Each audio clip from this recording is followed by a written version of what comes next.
Hey guys, how's it going? Hope you're doing well. My name is Crown, and today I'm going to read you some very interesting stories that I hope that you're gonna love. And now, without further ado, let's go!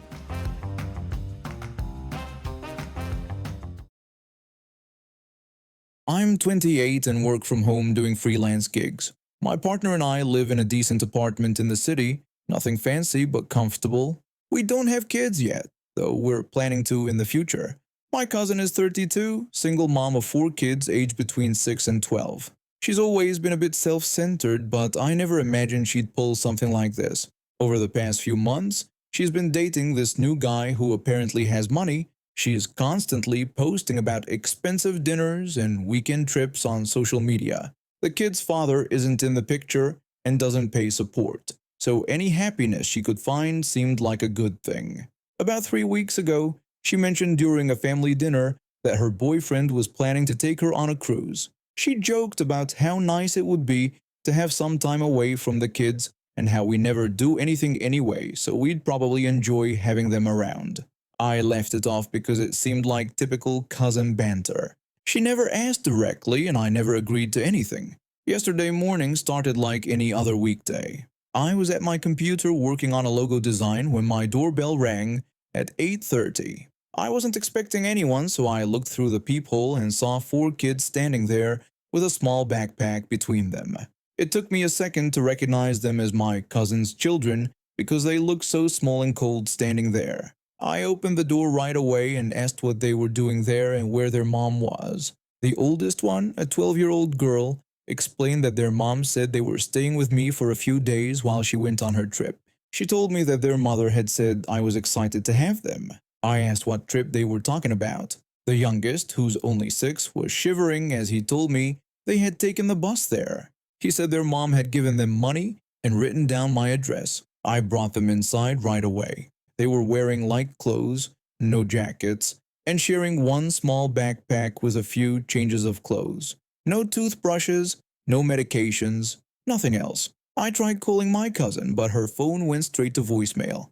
I tried her boyfriend's number that I had from when they called me a few weeks back, but that also went to voicemail. I asked the kids when their mom said she was coming back. The 12-year-old told me she had said a few days, but hadn't given them an exact time. The 6-year-old mentioned that their mom was really happy and kept talking about a big boat. That's when it clicked. The cruise.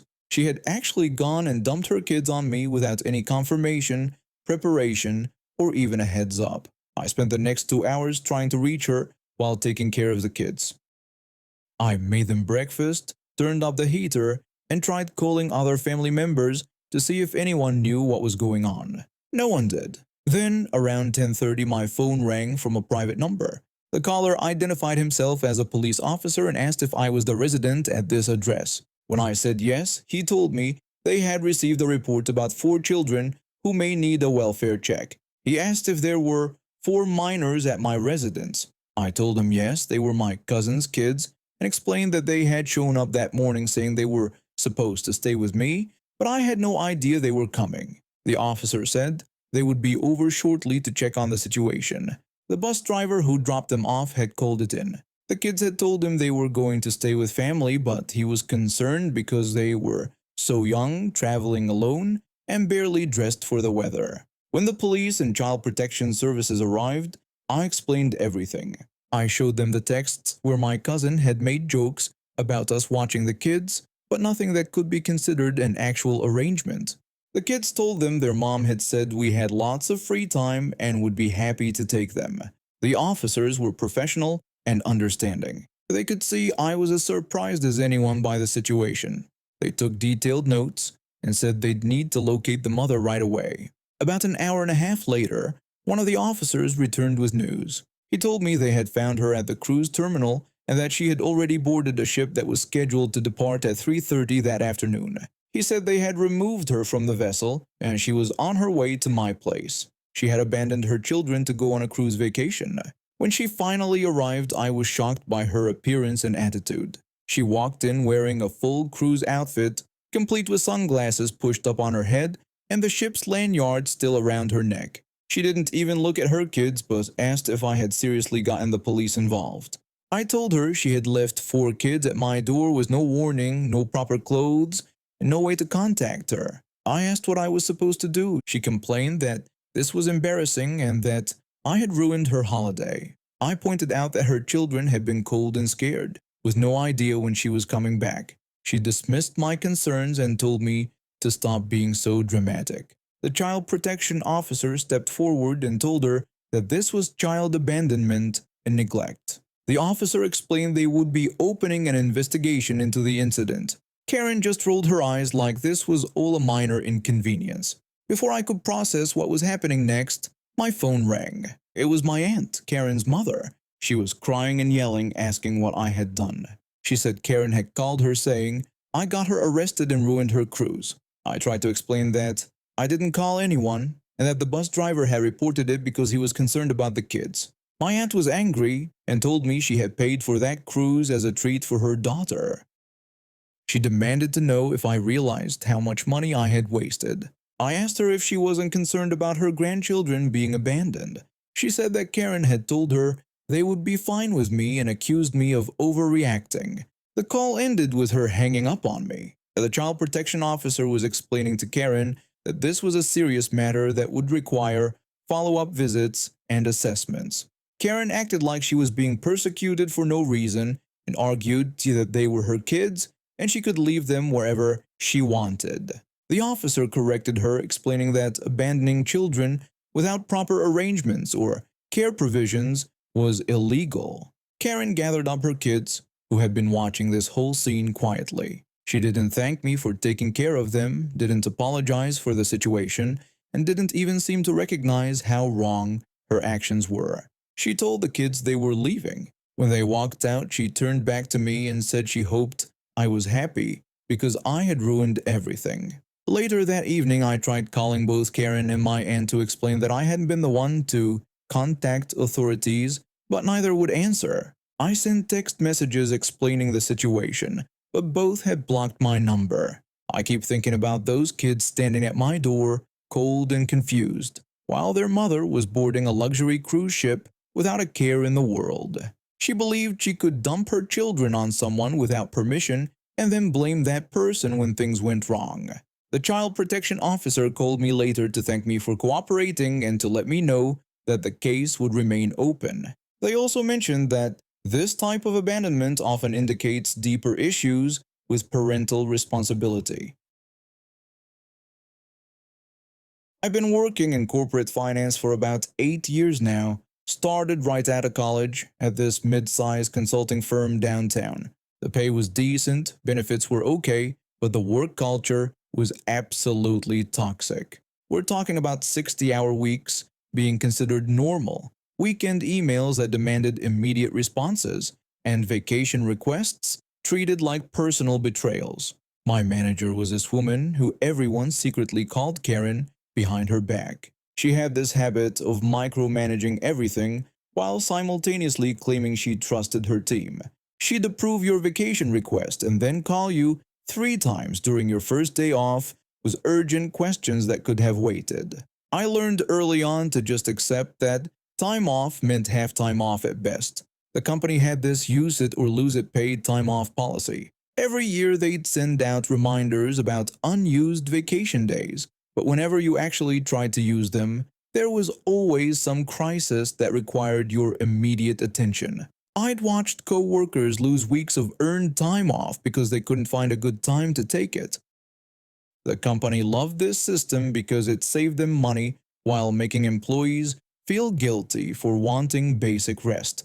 By early November, I had accumulated 10 full days of unused vacation time. I've been planning to take a long weekend here and there, maybe a week around Thanksgiving, but every time I started to plan something, Karen would mention some upcoming deadline or important client meeting. So there I was, sitting on 2 full weeks of paid time off with less than 2 months left in the year. That's when the email arrived.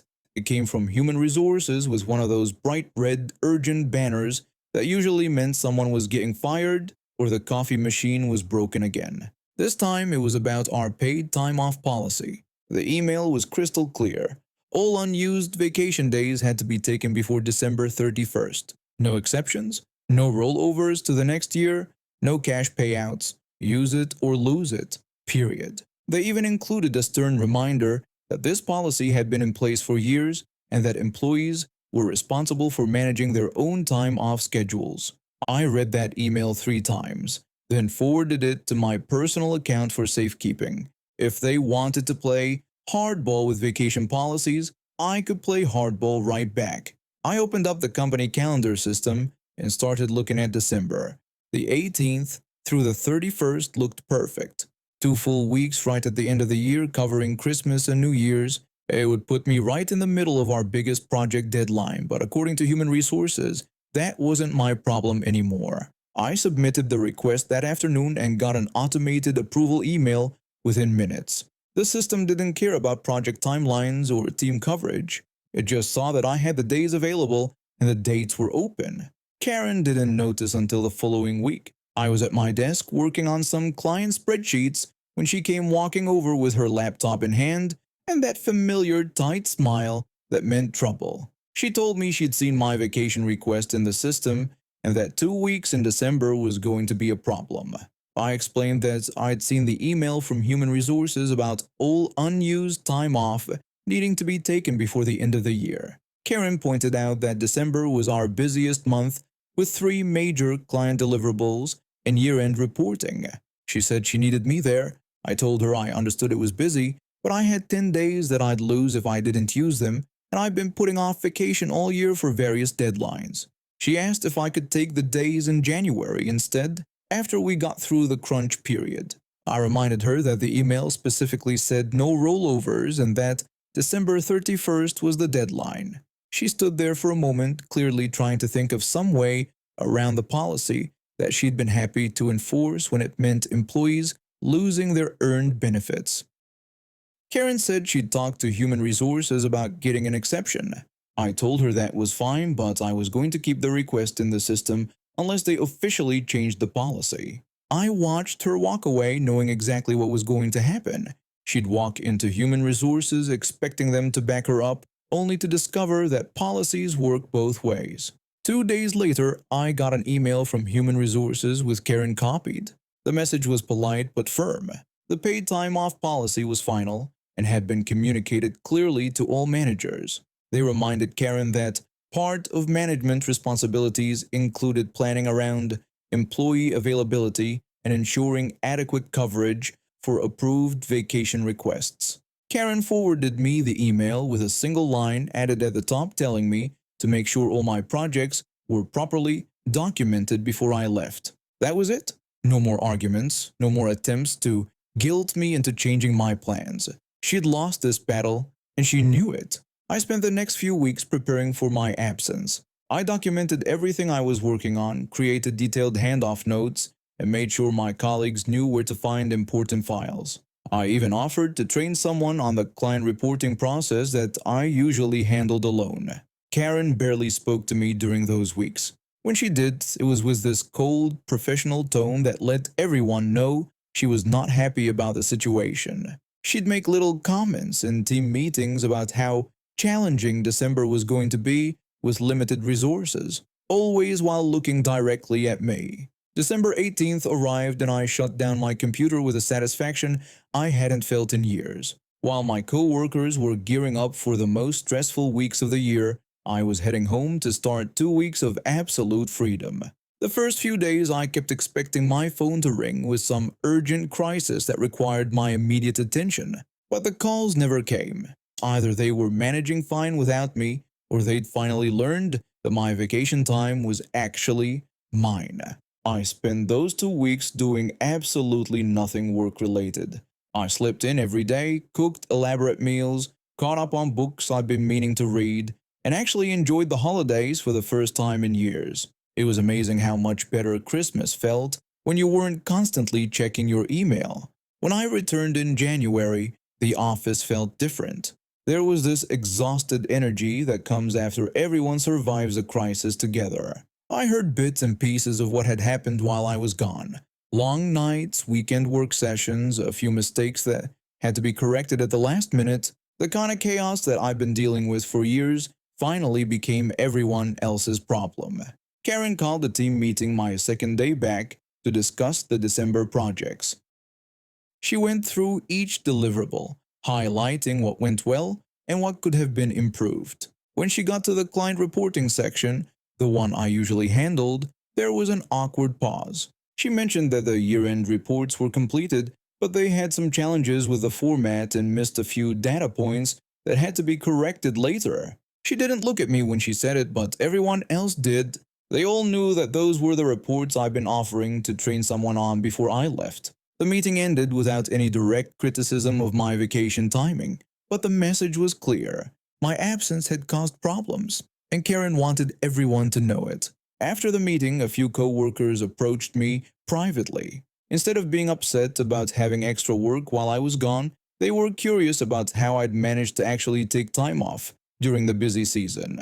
Word spread quickly about the human resources email and the policy that worked both ways.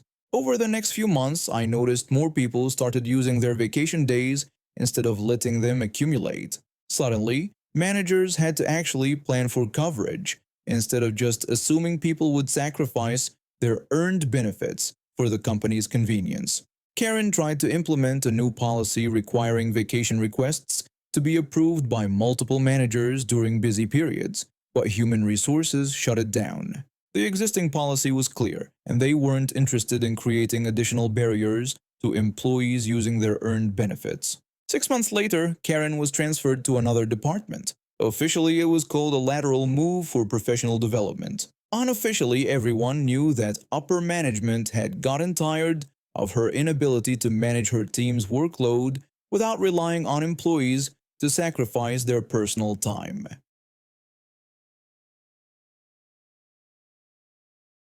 After saving up for nearly 8 years working as a software developer, I finally had enough for a down payment on a small 2-bedroom house in what seemed like a quiet neighborhood. The house wasn't fancy, but it was mine, and I was proud of it. The problem started about 3 months after I moved in. My next-door neighbor, who I'll call Karen, seemed friendly enough at first. She was in her 50s, always perfectly dressed, and had this way of speaking that made everything sound like a suggestion but felt more like a demand. One day she mentioned that I was settling in nicely and brought up that her daughter was looking for a place in this area.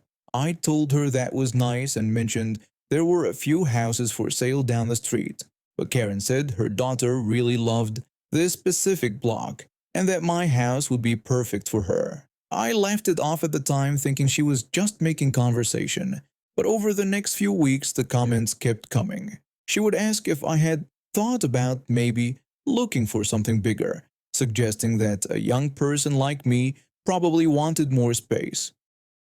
She told me her daughter had driven by yesterday and just fell in love with my place, saying it would be perfect for starting a family. She mentioned that property values were really high right now, and that it might be a good time to sell and find something better. I tried to be polite but told her repeatedly that I wasn't interested in selling. I loved my house and had no plans to move, but Karen didn't seem to hear me. Things escalated when she started showing up at my door with her daughter in tow. The daughter, who looked to be in her late 20s, always seemed uncomfortable and embarrassed by her mother's behavior. Karen would introduce her daughter and ask if I didn't think she looked like she belonged in this neighborhood. The daughter would quietly tell her mother to please stop and apologize to me for the situation.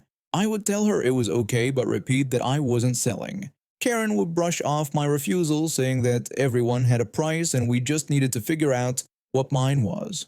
The daughter would apologize quietly while Karen continued to talk about how perfect my house would be for her. I felt bad for the daughter, who clearly didn't want to be part of this. After about a month of these visits, I stopped answering the door when I saw Karen coming, but she started leaving notes instead.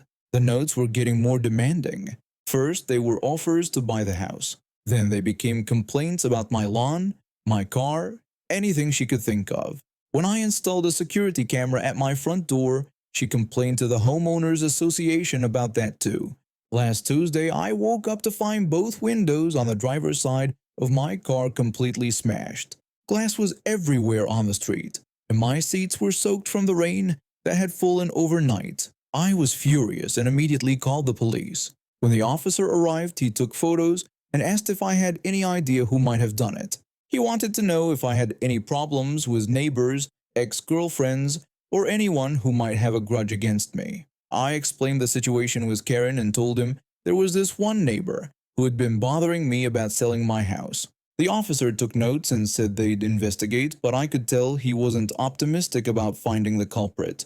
Then I remembered something. I had bought my car 6 months ago, and one of the features the salesman had mentioned was that it had motion sensors that automatically recorded video when something moved near the car, even when it was turned off. I had completely forgotten about it until that moment. I rushed inside and pulled up the app on my phone that connected to the car's system. Sure enough, there was a video from the night before, time-stamped at 2:47 a.m. The video was crystal clear. It showed Karen walking up to my car with a hammer in her hand. She looked around quickly, then smashed the driver's side window. Then she moved to the back window and smashed that one too. After she was done, she walked back to her house like nothing had happened. I called the police back immediately and told them I had found video evidence of who damaged my car and that it was my neighbor. The same officer came back within an hour. When I showed him the video on my phone, his whole demeanor changed. He said this was excellent evidence and that they could definitely make an arrest with this. He took a copy of the video and went straight to Karen's house. I watched from my window when she answered the door. Even from a distance, I could see her face change when she realized why he was there. About an hour later, I saw Karen being led to a police car in handcuffs. She was yelling something, but I couldn't make out what she was saying. The officer came back to update me. He told me she had been arrested for vandalism and destruction of property and that the video evidence was very clear. He said she would likely be charged, and I could pursue civil damages for the repair costs. I asked him if she had said why she did it. He explained that she claimed I was being unreasonable about not selling my house to her daughter. She thought if she made my life difficult enough, I would want to leave the neighborhood. The story doesn't end there though. 2 days later, Karen's daughter came to my door. She looked mortified and apologized deeply for what her mother had done. She said she had no idea her mother was doing any of this stuff. I told her it wasn't her fault and mentioned that she had always seemed uncomfortable when her mother brought her over. She confirmed that she was uncomfortable and explained that she never wanted to live next door to her mother anyway. She had been trying to find a place across town to get some space from her. Her mother had been obsessed with this idea that they needed to live next to each other, but she was 30 years old and needed her own life. I told her I was sorry she was dealing with this situation. She explained that her mother was going to have to pay for my car repairs and might face jail time. She wanted me to know that she thought what her mother did was completely wrong, and she supported me pressing charges. Karen ended up pleading guilty to avoid jail time, but she had to pay for all my car repairs, which came to almost $1,500. She also had to complete community service and take anger management classes. A month later, I saw a moving truck at Karen's house. Apparently, her husband was so embarrassed by the whole situation that he decided they needed to move. Karen's daughter told me later that he was tired of her obsessive behavior and this was the last straw. I've been dealing with psoriasis for most of my adult life. It's an autoimmune condition that causes red, inflamed patches on my skin. I have it on about 80% of one forearm, 20% on the other, both elbows, large patches on my calves and knees, and 90% of the top of one foot. After years of trying different treatments and learning to manage it, I've gotten to a good place with my condition. The skin isn't flaky anymore, just red, and I have a routine that keeps it under control. My best friend and I have known each other for almost 30 years. We met in elementary school and have been through everything together. She's always been supportive about my psoriasis, never making me feel weird about it or asking me to cover up. That's why what happened next caught me completely off guard. When she got engaged last month, I was thrilled for her. Her boyfriend is a great guy, and they're perfect together. So when she asked me to be her maid of honor, I was beyond touched. She has such a close relationship with her sister that I never thought she'd choose me for such an important role. But then came the condition. My friend excitedly told me how happy she was that I'd said yes, but then added that she needed me to wear body makeup to cover my psoriasis for the wedding. When I asked her why, she explained that she wanted beautiful photographs that made everyone feel beautiful and confident. I felt like I'd been punched in the stomach. Here was my best friend of 3 decades, telling me I wasn't beautiful or confident enough. I told her I couldn't wear body makeup because she knew how sensitive my skin was. I explained that any makeup thick enough to cover the red patches would make my condition flare up badly and could take weeks or months to get it back under control. She asked if I couldn't just deal with it for one day since it was her wedding day. I asked her what exactly I was supposed to deal with. My skin didn't look gross or flaky, it was just red. I couldn't just deal with it because the makeup would prevent me from applying my moisturizer, which I needed to do multiple times a day. Without it, my skin would start cracking and could get infected. She looked frustrated, like I was being difficult on purpose. She told me she'd already picked out midi-length strapless dresses for the bridesmaids and that a shawl or long sleeves wouldn't work with the look she was going for. I suggested she change the dress style since there were plenty of beautiful options that would cover more skin. She refused, saying she wasn't changing her entire wedding vision because I wouldn't wear makeup for a few hours. The conversation escalated from there. She kept insisting it was just makeup, just for one day, just for photos. I kept trying to explain that it wasn't that simple, that it would cause me real physical pain and set back months of progress with my condition. Finally, she got heated and gave me an ultimatum. She said I either wore the body makeup or didn't bother coming at all, and that she was serious. I told her fine, then she could have me or not at all. I left her house that day feeling heartbroken and confused. This was so unlike her. For 30 years, she'd never made me feel ashamed of my condition. Now she was telling me I'd ruin her wedding photos just by existing. She stopped talking to me after that, but somehow told her fiancé that I'd accepted the maid of honor role. I had no idea what she was thinking. A few days later, her fiancé called me. He thanked me for accepting the role and mentioned that his family wanted to pay for the bridal shower and other events since the other bridesmaids couldn't contribute financially. Then he said something that made my stomach drop. He told me not to worry about the cost of body makeup because his family would reimburse me for that. I had to tell him that I didn't accept the role and that I told her I couldn't wear body makeup because of my psoriasis. There was silence on the other end. He said he was confused because she'd told him I was fine with everything. I explained the whole situation to him. He was shocked. He'd only known me while my condition was well controlled, and I tend to downplay how serious it can be because I don't like making it a big deal. I told him that even mild inflammation from makeup could cause weeks of irritation or months of pain with cracked skin and possible infections. He said he had no idea and that this was completely unreasonable. He told me he'd talk to her about it. A couple hours later, my friend called me back. I could tell she'd been crying. She apologized and said she owed me a huge apology. When I asked what was going on, she started explaining the real situation. She told me it was his mom and sister who had been in her ear for months, even before they got engaged. They kept telling her she needed to be perfect and presentable on her wedding day, that nothing could distract from her being beautiful. My heart sank when she explained further. Her future mother-in-law and sister-in-law had been systematically undermining our friendship, making little digs about me and my appearance. They claimed to be disgusted by my psoriasis, saying it made them physically ill and would ruin the entire wedding. She said they told her that if I came without covering it up, no one would be able to eat or enjoy themselves. That all anyone would talk about was how I looked. The mother-in-law had said everyone would be staring at my disgusting skin instead of focusing on the bride, and that it was selfish of me to even consider coming without covering it up.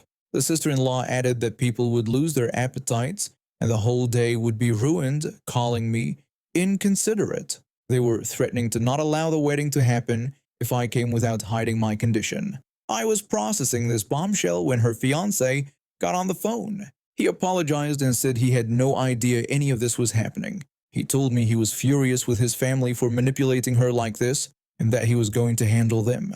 My friend got back on and said she couldn't imagine her wedding day without me there. She felt terrible that she'd let them convince her to treat me this way. The next day, her fiancé called me back with an update. He'd confronted his mother and sister about their behavior. He told them exactly what he thought of their attitude and explained how harmful their words were, not just to me but to his future wife. He made it clear that if they couldn't treat me with respect, they could find somewhere else to be on their wedding day. His mother protested that people would stare and that it wasn't appropriate for a wedding. He told her the only inappropriate thing was her behavior. He said I'd been his fiance's best friend for 30 years, and if she couldn't handle seeing someone with a skin condition, that said everything about her character and nothing about mine. He gave them an ultimatum. They could apologize genuinely and treat me with respect, or they could skip the wedding entirely. He wasn't going to let them poison his marriage before it even started. The mother-in-law chose to apologize, though it was clearly grudging. The sister-in-law decided to skip the wedding rather than deal with my presence, which honestly was the best possible outcome. My friend asked me again to be her maid of honor, this time without any conditions. She also changed the bridesmaid dresses to a style with three-quarter sleeves and a longer length, saying she'd realized she preferred that look anyway. The wedding was beautiful. I stood beside my best friend when she married the love of her life, my skin condition visible and completely unremarkable to everyone who mattered. Several guests complimented me on how confident and radiant I looked, which made me smile. During her reception speech, my friend made a point of thanking me for being such a loyal friend and for helping her see what really mattered. She didn't mention the drama specifically, but everyone who knew could read between the lines. The mother-in-law spent the evening looking uncomfortable every time she saw me, but she kept her mouth shut. Her son had made it clear that any further comments would result in her being asked to leave. I overheard a conversation between two of the other guests near the end of the night. One guest asked the other if they'd seen how the mother-in-law was acting weird around the maid of honor. The second guest said they had noticed and wondered what that was about, adding that the maid of honor seemed lovely. The first guest said they'd heard she'd made some nasty comments about the girl's skin condition and asked if the other could imagine being that petty about something someone couldn't control. The second guest called it embarrassing, especially at her own son's wedding. My friend and I are stronger than ever now. This happened during my junior year of college. I was studying at a decent state school, nothing too fancy but competitive enough. I've never been the naturally brilliant type. I had to work twice as hard as everyone else just to keep up, but I genuinely loved learning and put in the effort. I went to every office hour, asked questions, took detailed notes, and actually read the textbooks cover to cover. My elementary school years were rough. I struggled with reading comprehension and had trouble focusing in class. Teachers noticed I was falling behind, so I spent most of grades 2 through 5 in special education classes. It wasn't fun being pulled out of regular classes while other kids got to stay, but those teachers really helped me develop study strategies that worked for my brain. By middle school, I was back in regular classes and doing okay. High school was better, and by senior year I was getting decent grades. Not valedictorian material, but good enough to get into a solid college. The problem started in my advanced psychology research methods class. It was a small seminar with only 12 students, and we had to work in groups of 4 for our final project. I got paired with 3 other students who seemed smart and confident. There was this one girl who always sat in the front row and made these really articulate comments during discussions. Then there were 2 guys who clearly knew each other from other classes and would make these insider jokes about psychological theories. Our project was analyzing different therapeutic approaches for treating anxiety disorders. It should have been straightforward, but things went sideways pretty quickly. Every time we met, instead of working on our research, the conversation would drift to how exhausted everyone was and how college wasn't what they expected. Front row girl started it during our second meeting. She complained about how burned out she felt and said college was way harder than she had expected. This opened the floodgates for the 2 guys to chime in with their own complaints. The first guy told us all about how he used to be in the gifted and talented program in elementary school, and he thought it had set him up for failure. The second guy jumped in to agree, saying he had the same experience and that those programs were basically a scam. He explained how they made you think you were special, but then you get to college and realize you're just average like everyone else. Front row girl nodded enthusiastically and said she had been in advanced classes her whole life, but now she could barely motivate herself to do the required readings. She claimed that being labeled as a gifted kid had actually burned her out before she even got to college. This became a regular thing. Every single meeting, they would spend at least 20 minutes talking about how their childhood gifted programs had somehow damaged them. They would go on about how being labeled as gifted created unrealistic expectations and how they were now paying the price for peaking too early. They used it as an excuse for everything.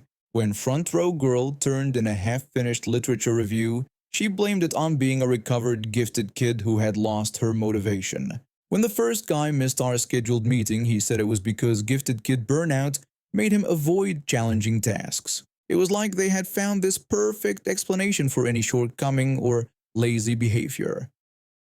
Meanwhile, I was doing most of the actual work. I was the one staying up late reading research papers, organizing our data, and putting together our presentation slides. But I didn't complain because I figured everyone had their own struggles and maybe they really were dealing with something I didn't understand. The breaking point came during our final meeting before the presentation. We were supposed to be doing a last review of our project, but somehow the conversation had turned to their usual topic. They were really going at it this time, talking about how gifted programs should be abolished and how they were basically victims of an educational system that had failed them. Front row girl turned to me with this expectant look. She told me that I was obviously smart too, pointing out how I always knew the answers in class and how well done my part of the project was. She asked if I had been in gifted programs growing up and whether it had burned me out like the rest of them. I honestly hadn't thought about how my answer might come across. I was just tired of listening to them complain and make excuses, so I answered without really thinking. I told them that I had actually been in special education for most of elementary school. The room went completely silent. You could have heard a pin drop. All three of them just stared at me with these shocked expressions, like I had just told them I was from Mars. The second guy asked me to clarify, seeming confused about what I meant by special education. I explained that I had trouble with reading and focusing when I was little, so I was in special education classes from 2nd grade through 5th grade. The awkwardness was thick enough to cut with a knife. They kept looking at each other and then back at me, clearly not knowing what to say. I could see them doing the math in their heads. If I was in special education and I was still doing better than them in this class, what did that say about their gifted kid burnout theory? Front row girl pointed out that I was doing really well in this class, better than most of them. I explained that I just worked really hard and used the study strategies I had learned back then. I told them that having to actually learn how to learn had turned out to be pretty useful. The first guy asked if I hadn't been gifted at all. I said that I was pretty much the opposite and that I just paid attention in class and did all the assignments. The conversation basically died after that. We finished up our meeting in about 10 minutes, mostly in silence. During our presentation the next week, they were noticeably less chatty about their gifted kid struggles. After that class ended, I started noticing how often people used the burned out gifted kid excuse around campus. It was everywhere. People would use it to explain why they procrastinated, why they didn't study, why they skipped class, why they got bad grades.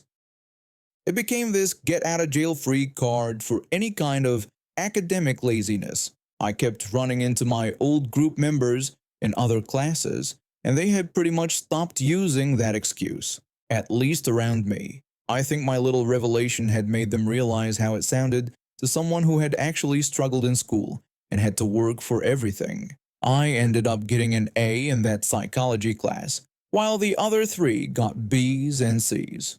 The professor even used part of our project as an example in her next semester's class.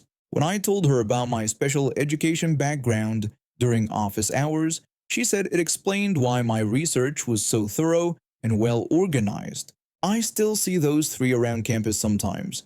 They've moved on to other excuses now, but at least I don't have to listen to them blame their childhood giftedness for their current laziness anymore. And now we have reached the end of today's stories. Thank you for watching, and see you next time.